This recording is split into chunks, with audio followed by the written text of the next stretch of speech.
Hi everybody, today I wanted to show you a really quick, easy way to create a microwavable heating pad. And I use an old sock, fill it with rice, and you just microwave it as hot as you want. I usually do for a size like this about a minute. And then it's going to be good for about 20 minutes of heating. Now, the reason I got this is today I had to go to the doctor. My neck hurt. He told me, you know what, put some heating pad. It didn't help, by the way. I still need to see the doctor again. But he said put some, heating pad on your shoulder and neck. And I get home and I'm like, where's my heating pad? I couldn't find one.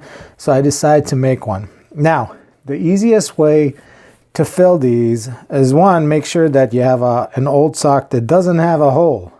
So make sure it doesn't have a hole, really. Otherwise, you're going to have rice everywhere. But the easiest way to fill these is use one of these canning funnels. It will just go over like this.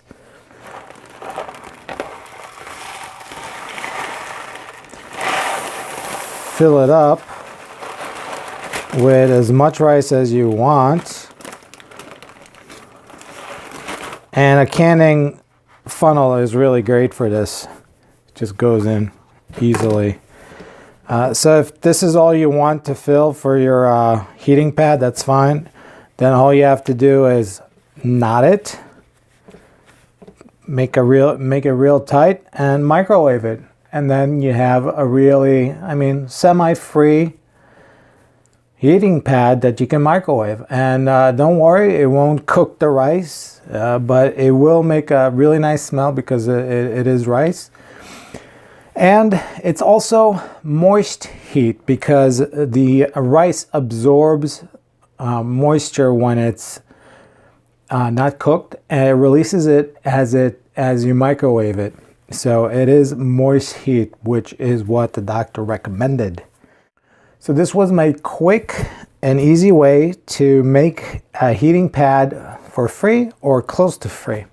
If you like this video, please thumb up. If you hated it, please hit that dislike button as fast as you can. But don't forget to tell me why, okay? That's the deal. If you hit that dislike button, at least tell me why. All right, catch you in the next video. Till next time. Bye.